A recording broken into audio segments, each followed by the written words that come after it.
এই রে, আকাশের অবস্থা ভালো নয়, তাড়াতাড়ি পা চালাই, নইলে শুকনো কাঠগুলো ভিজে যাবে। মহাজন, অনেক কাঠ কেটেছে, এদিকে বৃষ্টি আসতে পারে যে কোনো সময়। এই আপনার কাঠগুলো, তাড়াতাড়ি টাকাটা দেন, বাড়ি ফিরি।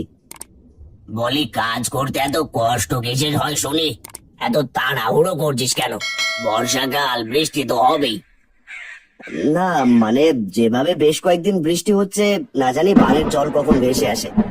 ঘরটা সারাবো ভাবছি, আর এখন বাড়িতে কিছু বাজারও করে রেখে দিতাম। কাজ করলে কর, না করলে যা দেখি। আমি এখন টাকা দিতে পারবো না, তাড়াহুড়ো করে আমি কোনো কাজ করি না।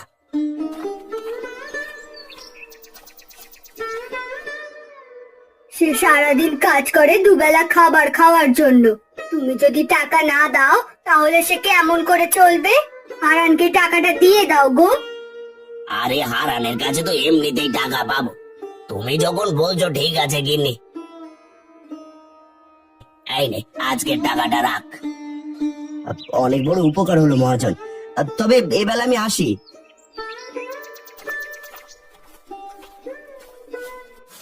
তখনই বৃষ্টি শুরু হয়। হারান মহাজনের কাছ থেকে টাকা নিয়ে কিছু বাজার আর কিছু শুকনো খাবার নিয়ে ভিজে জড়সড় হয়ে বাড়ি ফেরে। ওগো, তুমি বাড়িতে এসেছো? আমি তো চিন্তায় চিন্তায় শেষ। এদিকে রান্নার চালও ফুরিয়ে গিয়েছে, মেয়েটা দুপুরে না খেয়ে আছে। এই নাও গিন্নি, বাজার আর কিছু শুকনো খাবার। না জানি কখন বানের জল বাড়িতে চলে আসে, কাজ না করতে পারলে তো না খেয়ে থাকতে হবে, তাই এগুলো এনেছি। তুমি ভালো কাজ করেছো। আমি তাড়াতাড়ি রান্নাটা সেরে ফেলি।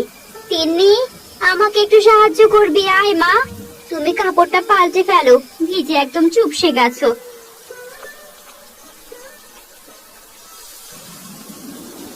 মা, চাল তো বারবার নিভে যাচ্ছে বাতাসের জন্য। এই ঝড় বৃষ্টিতে যদি আমাদের বাড়ি ভেঙে যায় তখন আমরা কি করব? কোথায় থাকবো? এমন কথা মুখেও আনিস না।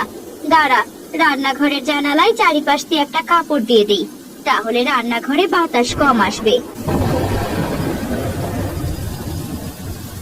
কি করি বলো দেখি, বৃষ্টির জল তো কমই হচ্ছে না, এদিকে বাড়িতে অল্প কিছু খাবার আছে। এমন চলতে থাকলে তো দুদিন পর থেকে না খেয়ে থাকতে হবে। বানের জলে গ্রাম তলিয়ে যাবে মনে হচ্ছে। গিন্নি, আমি কাল মাঠে গিয়ে দেখে আসবো আমাদের ধানের কি অবস্থা।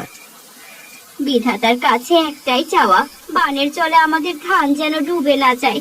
ঋণ করে ধান করেছো, ধান তলিয়ে গেলে ঋণ কেমন করে শোধ করবে? বাবা, এখন খেয়ে নাও তো, কাল সকালে গিয়ে দেখে এসো।